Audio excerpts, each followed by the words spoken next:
Thank you. Now, Mr. Mayor, fellow Democrats, we are here to nominate a president. And I've got one in mind. I want to nominate a man whose own life has known its fair share of adversity and uncertainty. I want to nominate a man who ran for president to change the course of an already weak economy, and then just 6 weeks before his election saw it suffer the biggest collapse since the Great Depression. A man who stopped the slide into depression and put us on the long road to recovery, knowing all the while that no matter how many jobs that he saved or created, there'd still be millions more waiting, worried about feeding their own kids, trying to keep their hopes alive. I want to nominate a man who's cool on the outside,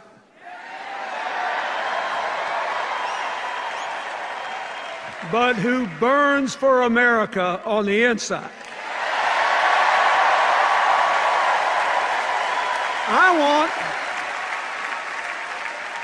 I want a man who believes with no doubt that we can build a new American dream economy driven by innovation and creativity, by education, and yes, by cooperation. And by the way, after last night, I want a man who had the good sense to marry Michelle Obama. Now,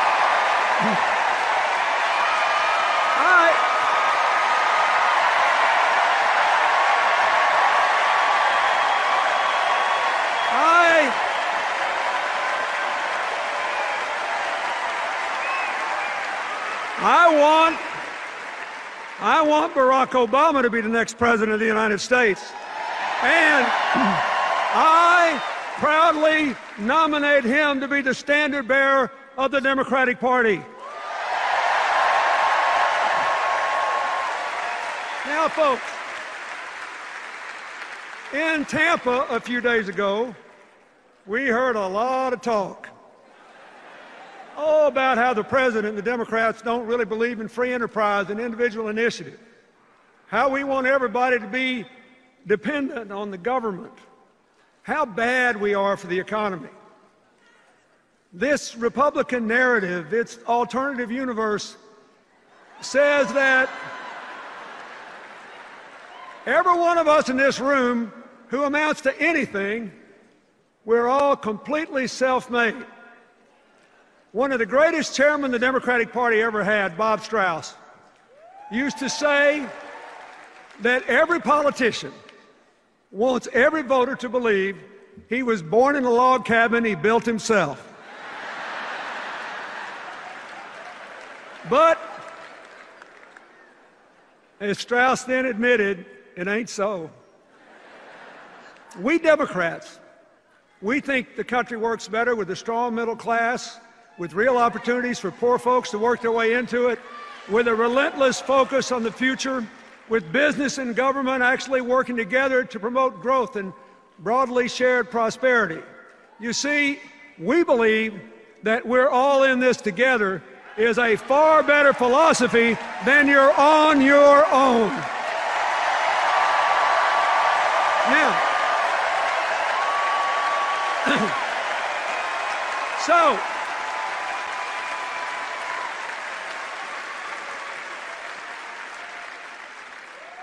who's right? Well, since 1961, for 52 years now, the Republicans have held the White House 28 years, the Democrats 24. In those 52 years, our private economy has produced 66 million private sector jobs. So what's the job score? Republicans, 24 million, Democrats, 42.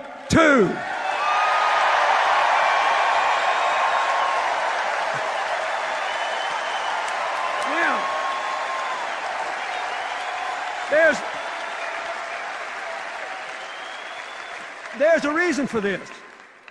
It turns out that advancing equal opportunity and economic empowerment is both morally right and good economics.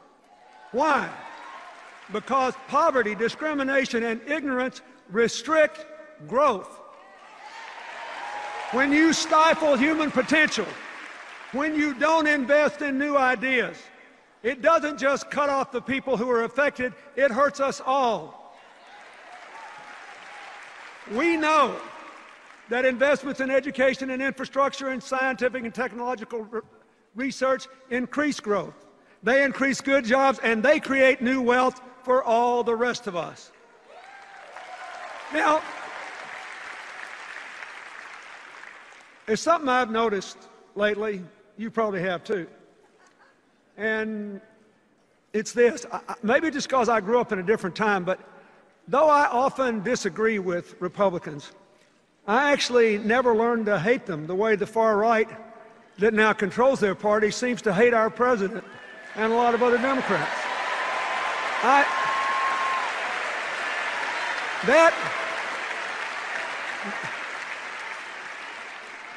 That would be impossible for me because President Eisenhower sent federal troops to my home state to integrate Little Rock Central High School.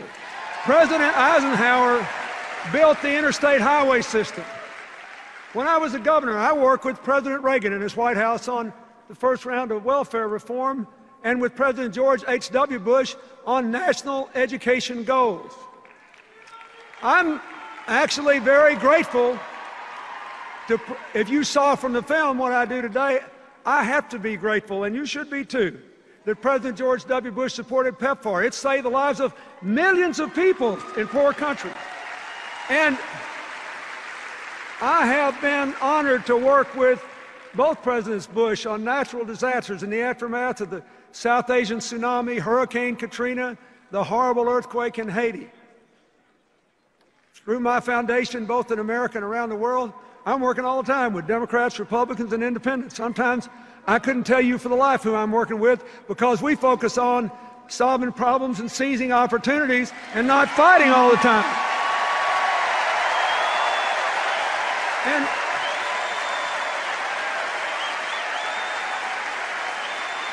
so here's what I want to say to you.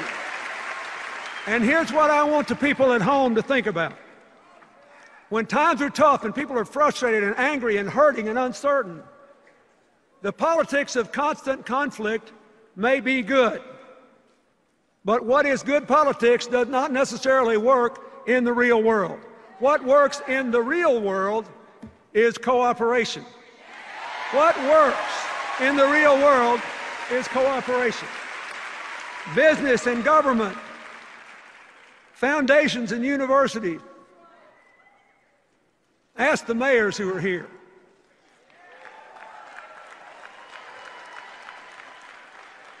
Los Angeles is getting green and Chicago is getting an infrastructure bank because Republicans and Democrats are working together to get it. They didn't check their brains at the door, they didn't stop disagreeing, but their purpose was to get something done. Now, why is this true? Why does cooperation work better than constant conflict? Because nobody's right all the time, and a broken clock is right twice a day. And every one of us and every one of them, we're compelled to spend our fleeting lives between those two extremes, knowing we're never going to be right all the time and hoping we're right more than twice a day. Unfortunately, the faction that now dominates the Republican Party doesn't see it that way. They think government is always the enemy, they're always right, and compromise is weakness. Just in the last couple of elections, they defeated 2 distinguished Republican senators because they dared to cooperate with Democrats on issues important to the future of the country, even national security. They beat a Republican congressman with almost 100% voting record on every conservative score because he said he realized he did not have to hate the president to disagree with him. Boy, that was a non-starter, and they threw him out. One of the main reasons we ought to re-elect President Obama is that he is still committed to constructive cooperation. Look at his record. Look at his record. Look at his record. He appointed Republican secretaries of defense, the Army, and transportation. He appointed a vice president who ran against him in 2008. And he trusted that vice president to oversee the successful end of the war in Iraq and the implementation of the Recovery Act. And Joe Biden did a great job with both.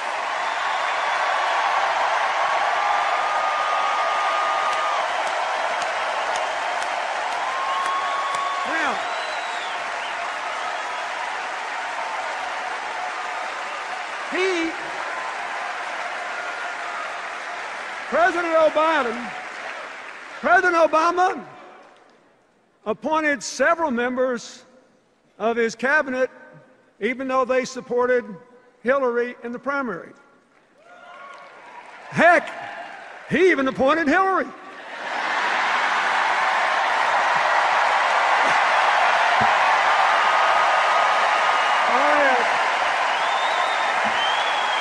Now, wait a minute.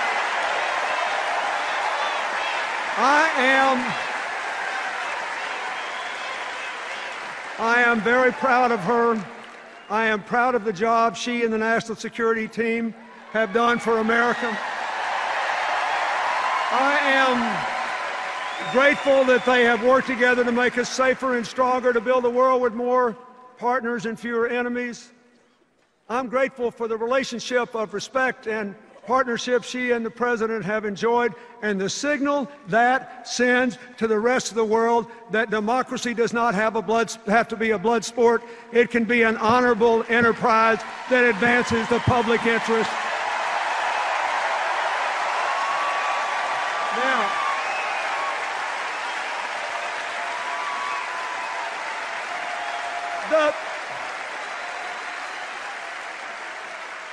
Besides the National Security Team, I am very grateful to the men and women who served our country in uniform through these perilous times. And I am especially grateful to Michelle Obama and to Joe Biden for supporting those military families while their loved ones were overseas. And for supporting our veterans when they came home. When they come home bearing the wounds of war or needing help to find education or jobs or housing. President Obama's whole record on national security is a tribute to his strength, to his judgment, and to his preference for inclusion and partnership over partisanship. We need more of it in Washington, D.C.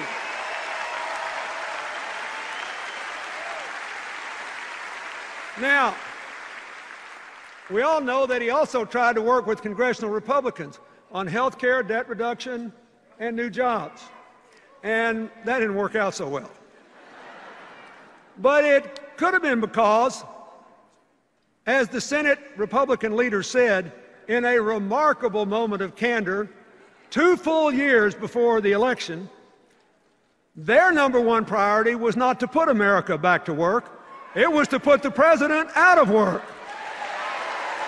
Well, wait a minute. Senator, I hate to break it to you, but we're going to keep President Obama on the job. Yeah. Are you ready for that? Are you willing to work for it? Wait a minute.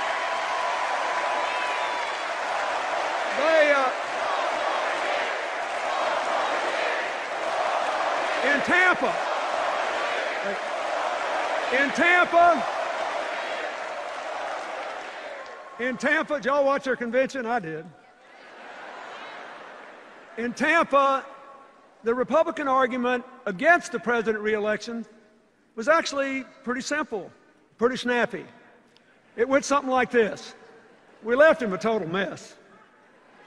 He hadn't cleaned it up fast enough, so fire him and put us back in. Now,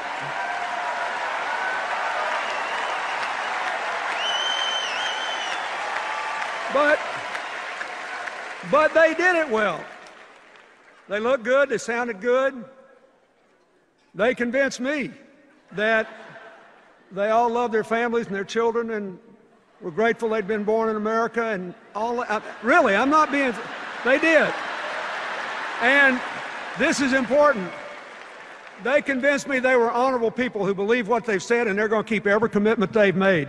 We just got to make sure the American people know what those commitments are. Because in order to look like an acceptable, reasonable, moderate alternative to President Obama, they just didn't say very much about the ideas they've offered over the last 2 years. They couldn't. Because they want to go back to the same old policies that got us in trouble in the first place. They want to cut taxes for high-income Americans even more than President Bush did. They want to get rid of those pesky financial regulations designed to prevent another crash and prohibit future bailouts. They want to actually increase defense spending over a decade, $2 trillion more than the Pentagon has requested, without saying what they'll spend it on. And they want to make enormous cuts in the rest of the budget, especially programs that help the middle class and poor children. As another president once said, there they go again. Now, I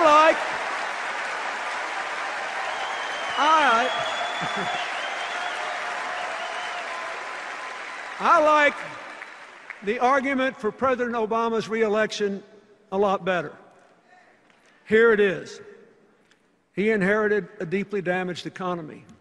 He put a floor under the crash. He began the long, hard road to recovery and laid the foundation for a modern, more well-balanced economy that will produce millions of good new jobs, vibrant new businesses, and lots of new wealth for innovators.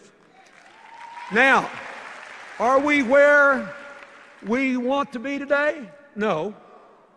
Is the president satisfied? Of course not. But are we better off than we were when he took office? Listen to this. Listen to this. Everybody's forgotten. Everybody's forgotten.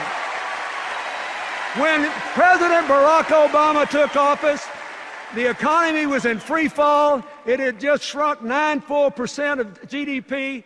We were losing 750,000 jobs a month. Are we doing better than that today? The answer is yes. Now look, here's the challenge he faces and the challenge all of you who support him face. I get it. I know it. I've been there. A lot of Americans are still angry and frustrated about this economy. If you look at the numbers, you know employment is growing, banks are beginning to lend again. In a lot of places, housing prices are even beginning to pick up. But too many people do not feel it yet. I had the same thing happen in 1994 and early 95.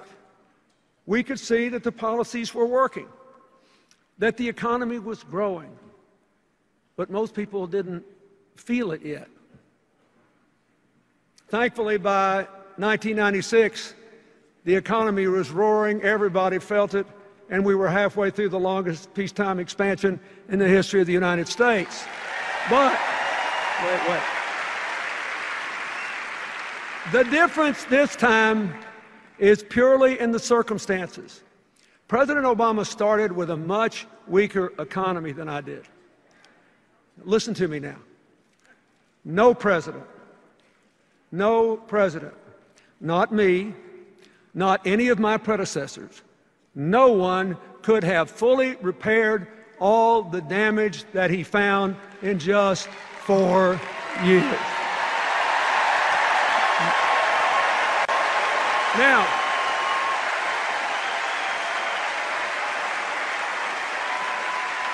But he has laid the foundations for a new, modern, successful economy of shared prosperity.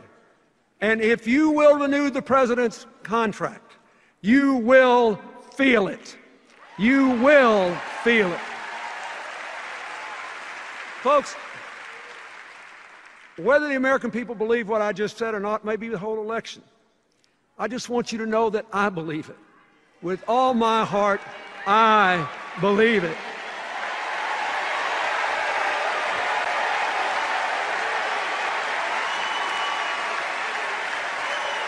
Now,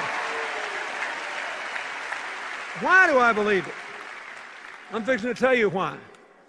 I believe it because President Obama's approach embodies the values, the ideas, and the direction America has to take to build the 21st century version of the American dream, a nation of shared opportunities, shared responsibilities, shared prosperity, a shared sense of community. So let's get back to the story.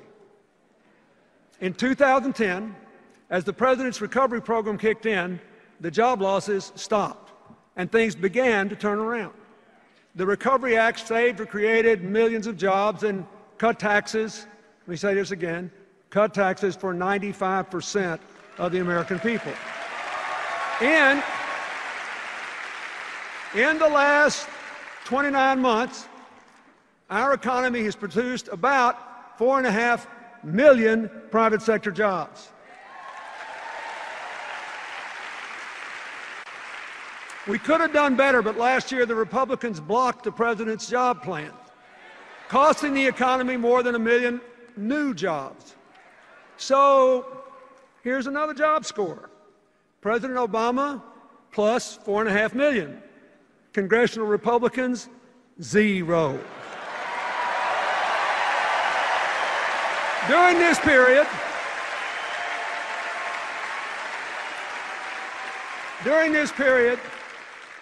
more than 500,000 manufacturing jobs have been created under President Obama. That's the first time manufacturing jobs have increased since the 1990s.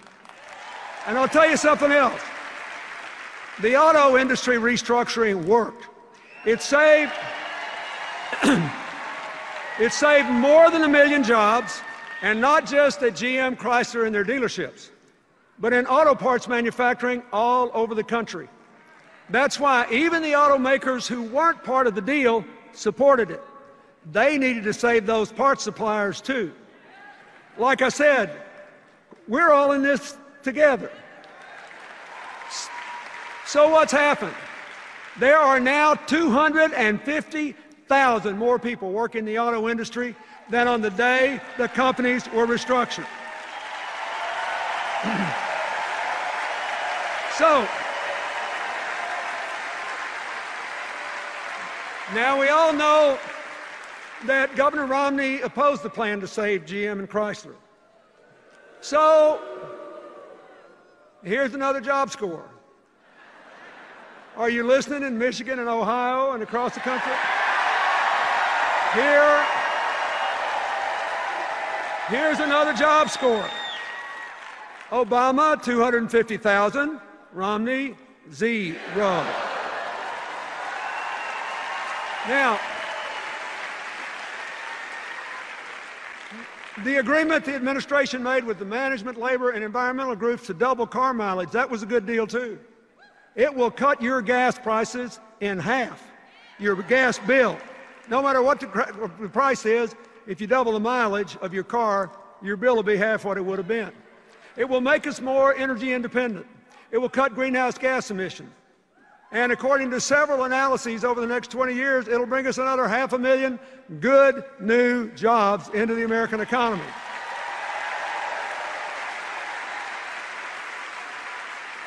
The president's energy strategy, which he calls all of the above, is helping too. The boom in oil and gas production, combined with greater energy efficiency, has driven oil imports to a near 20-year low and natural gas production to an all-time high. And renewable energy production has doubled.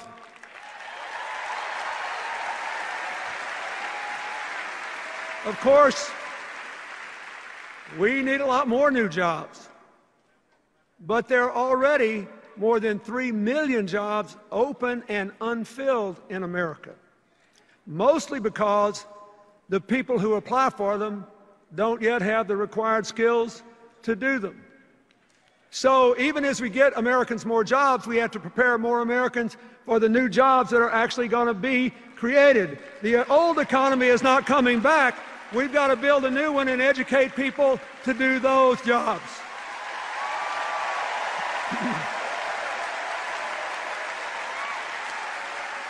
The President and his Education Secretary have supported community colleges and employers in working together to train people for jobs that are actually open in their communities. And even more important, after a decade in which exploding college costs have increased the dropout rate so much that the percentage of our young people with 4-year college degrees has gone down so much that we have dropped to 16th in the world in the percentage of young people with college degrees. So, the President's student loan reform is more important than ever. Here's what it does. Here's what it does. You need to tell every voter where you live about this. It lowers the cost of federal student loans, and even more important, it gives students the right to repay those loans as a clear, fixed, low percentage of their income for up to 20 years. Now, what does this mean? What does this mean? Think of it. It means no one will ever have to drop out of college again for fear they can't repay their debt. And it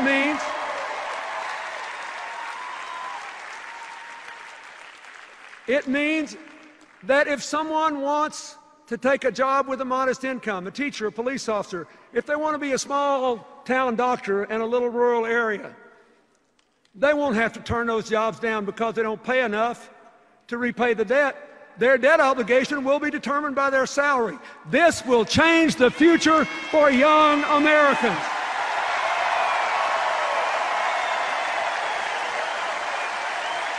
I don't know about you, but on all these issues, I know we're better off because President Obama made the decisions he did. Now, that brings me to health care. Now the Republicans call it derisively Obamacare. They say it's a government takeover, a disaster, and that if we'll just elect them, they'll repeal it. Well, are they right? Let's take a look at what's actually happened so far. First, individuals and businesses have already gotten more than $1 billion in refunds from insurance companies because the new law requires 80 to 85% of your premium to go to your health care, not profits or promotion. And the gains are even greater than that because a bunch of insurance companies have applied to lower their rates to comply with the requirement. Second, more than 3 million young people between 19 and 25 are insured for the first time because their parents' policies can cover them.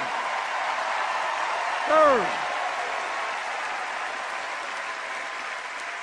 millions of seniors are receiving preventive care, all the way from breast cancer screenings to tests for heart problems and scores of other things, and younger people are getting them too.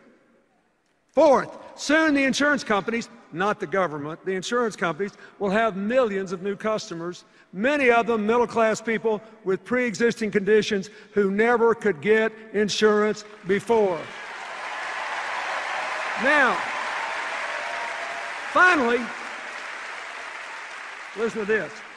For the last 2 years, after going up at 3 times the rate of inflation for a decade, for the last 2 years, health care costs have been under 4% in both years for the first time in 50 years. So,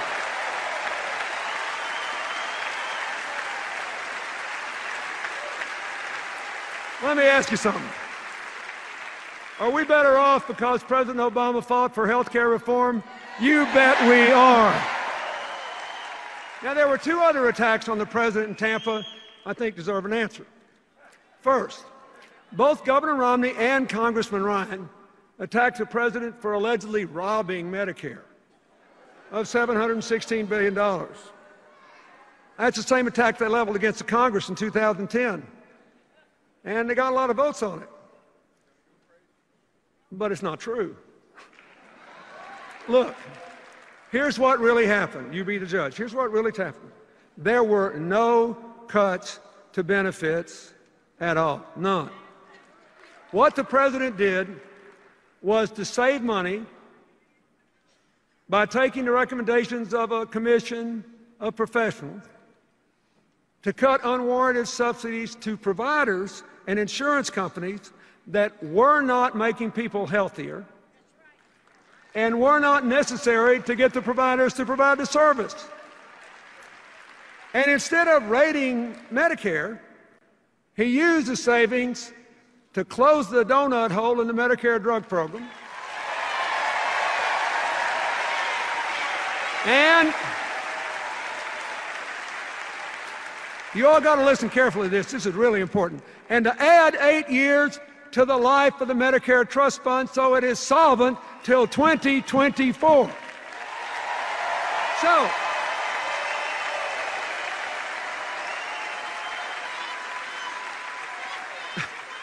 So President Obama and the Democrats didn't weaken Medicare, they strengthened Medicare. Now, when Congressman Ryan looked into that TV camera and attacked President Obama's Medicare savings as, quote, the biggest, coldest power play, I didn't know whether to laugh or cry. Because that $716 billion is exactly to the dollar the same amount of Medicare savings that he has in his own budget.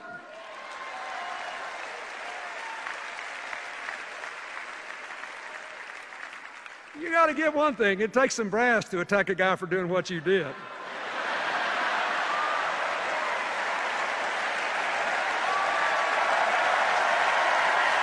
Well, so, here, wait a minute.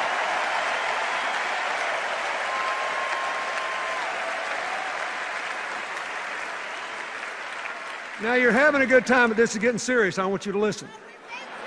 It's important, because a lot of people believe this stuff. Now, at least on this issue, and this one issue, Governor Romney has been consistent. He attacked President Obama too, but he actually wants to repeal those savings and give the money back to the insurance company. He wants to go back to the old system, which means we'll reopen the donut hole and force seniors to pay more for drugs, and we'll reduce the life of the Medicare Trust Fund by 8 full years. So, if he's elected, and if he does what he promised to do, Medicare will now grow broke in 2016. Think about that. That means, after all, we won't have to wait until their voucher program kicks in 2023 to see the end of Medicare as we know it. They're going to do it to us sooner than we thought. Now, folks, this is serious because it gets worse. And you won't be laughing when I finish telling you this. They also want to block grant Medicaid and cut it by 1/3 over the coming 10 years. Of course, that's going to really hurt a lot of poor kids. But that's not all. A lot of folks don't know it, but nearly 2/3 of Medicaid is spent on nursing home care for Medicare seniors who are eligible for Medicaid. It's going to end Medicare as we know it. And a lot of that money is also spent to help people with disabilities, including a lot of middle-class families whose kids have Down syndrome or autism or other severe conditions. And honestly, just think about it. If that happens, I don't know what those families are going to do. So I know what I'm going to do. I'm going to do everything I can to see that it doesn't happen. We can't let it happen. We can't.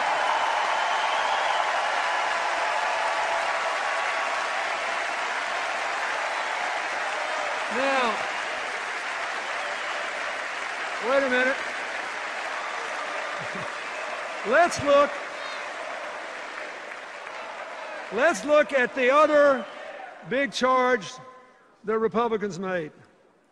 It's a real doozy. They actually have charged and run ads saying that President Obama wants to weaken the work requirements in the welfare reform bill I signed that moved millions of people from welfare to work. Wait, you need to know, here's what happened. Nobody ever tells you what really happened. Here's what happened. When some Republican governors asked if they could have waivers to try new ways to put people on welfare back to work, the Obama administration listened, because we all know it's hard for even people with good work histories to get jobs today, so moving folks from welfare to work is a real challenge. And the administration agreed to give waivers to those governors and others only if they had a credible plan to increase employment by 20%, and they could keep the waivers only if they did increase employment. Now, did I make myself clear? The requirement was for more work, not less. So, this is personal to me. We moved millions of people off welfare. It was one of the reasons that in the 8 years I was president, we had 100 times as many people move out of poverty into the middle class than happened under the previous 12 years. 100 times as many. It's a big deal. But I am telling you, the claim that President Obama weakened welfare reform's work requirement is just not true. But they keep on running ads claiming it. You want to know why?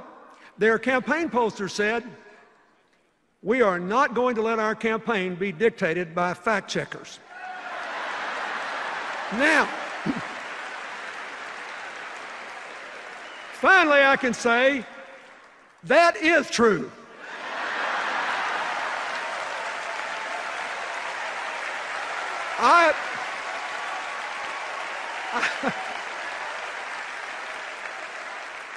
I couldn't have said it better myself.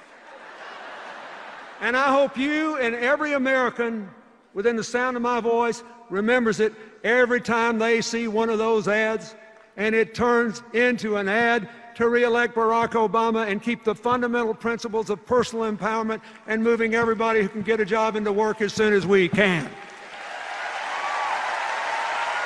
Now,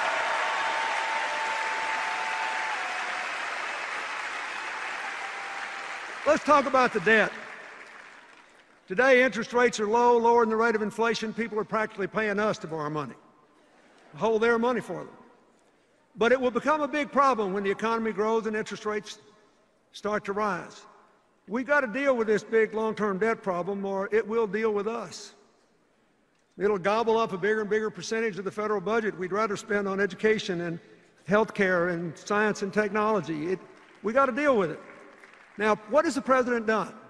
He has offered a reasonable plan of $4 trillion in debt reduction over a decade, with $2.5 trillion coming from, for every $2.5 trillion in spending cuts, he raises $1 in new revenues, 2.5 to 1.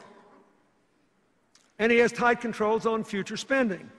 That's the kind of balanced approach proposed by the Simpson-Bowles Commission, a bipartisan commission. Now, I think this plan is way better than Governor Romney's plan.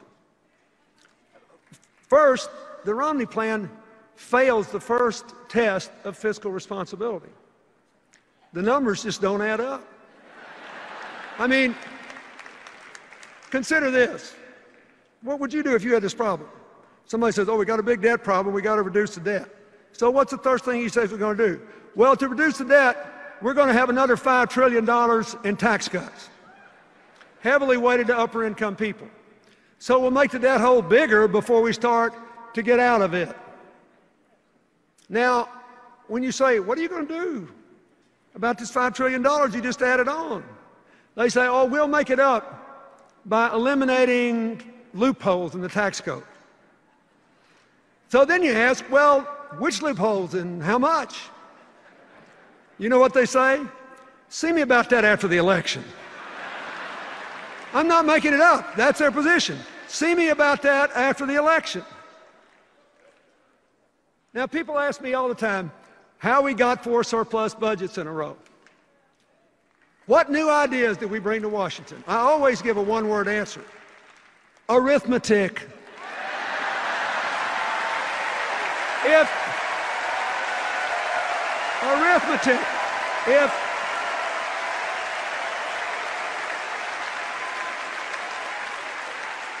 they stay with this $5 trillion tax cut plan in a debt reduction plan, the arithmetic tells us, no matter what they say, one of 3 things is about to happen. One, assuming they try to do what they say they'll do, cover it by deductions, cutting those deductions. One, they'll have to eliminate so many deductions, like the ones for home mortgages and charitable giving, that middle-class families will see their tax bills go up an average of $2,000, while anybody who makes $3 million or more will see their tax bill go down $250,000. Or, 2, they'll have to cut so much spending that they'll obliterate the budget for the national parks, for ensuring clean air, clean water, safe food, safe air travel. They'll cut way back on Pell Grants, college loans, early childhood education, child nutrition programs, all the programs that help to empower middle-class families and help poor kids. Oh, they'll cut back on investments in roads and bridges and science and technology and biomedical research. That's what they'll do. They'll hurt the middle class and the poor and put the future on hold to give tax cuts to upper income people who've been getting it all along. Or 3, in spite of all the rhetoric, they'll just do what they've been doing for more than 30 years. They'll go in and cut the taxes way more than they cut spending, especially with that big defense increase, and they'll just explode the debt and weaken the economy. And they'll destroy the federal government's ability to help you by letting interest gobble up all your tax payments. Don't you ever forget, when you hear them talking about this, that Republican economic policies quadrupled the national debt before I took office, in the 12 years before I took office, and double the debt in the 8 years after I left, because it defied arithmetic.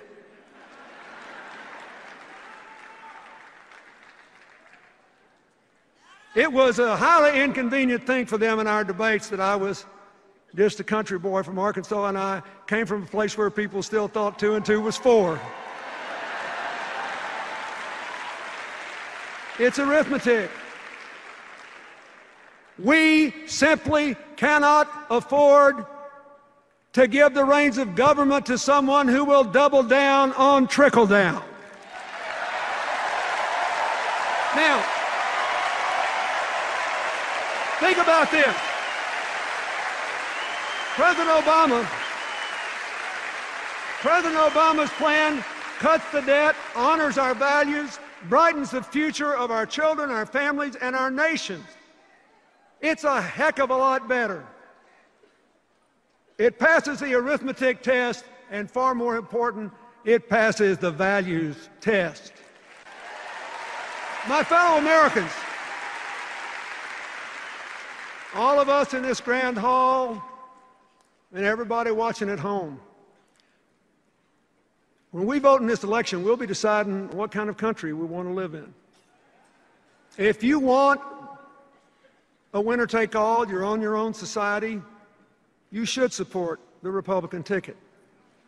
But if you want a country of shared opportunities and shared responsibility, we're all in this together society, you should vote for Barack Obama and Joe Biden.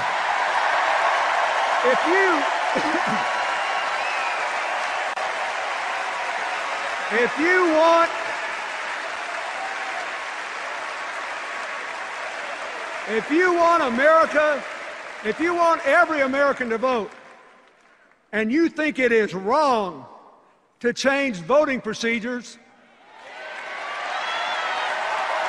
just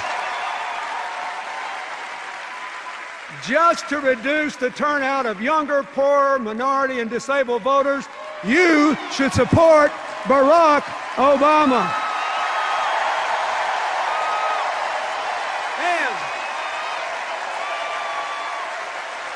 And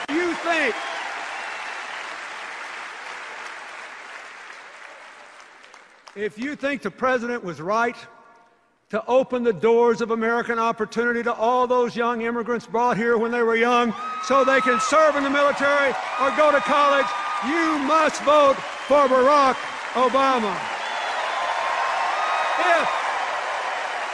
If you want a future of shared prosperity, where the middle class is growing and poverty is declining, where the American dream is really alive and well again, and where the United States maintains its leadership as a force for peace and justice and prosperity in this highly competitive world, you have to vote for Barack Obama. Look,